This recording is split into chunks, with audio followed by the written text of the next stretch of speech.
අපි බලමු iPhone එකකට හෙලකුරු app එක download කරලා ඒක fix කරගන්නේ කොහොමද කියලා. මුලින්ම App Store එකට යන්න. ඒකට ගිහලා හෙලකුරු app එක download කරගන්න ඕනේ. right මේ විදිහට. දැන් හෙලකුරු app එක මගේ phone එකේ තියෙනවා. ඊට පස්සේ යන්නේ settings වලට. settings වලට ගිහිල්ලා search මෙතන මම දැන් එකපාරක් search කරපු නිසා මෙතනට ඇවිල්ලා තිනවා මේ suggestions වලට. එහෙම නැත්නම් මෙතන හෙලකුරු කියලා type කරන්න.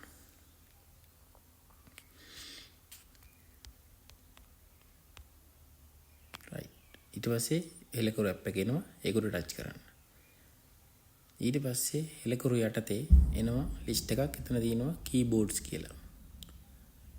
keyboards language දෙකම මතක තියාගන්න.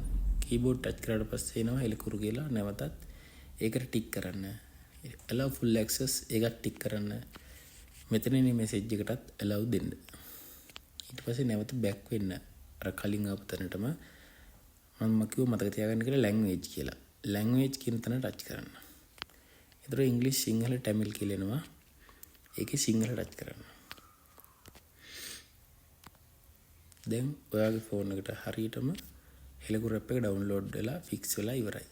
අපි බලමු මේක වැඩ කරනවද කියලා. මෙන්න මේ පල්ලෙහා මේ රවුමක් තියෙනවා. ඒක ටච් කරාට පස්සේ එනවා සිංහල ඉංග්‍රීසි කියලා උඩ මෙතන.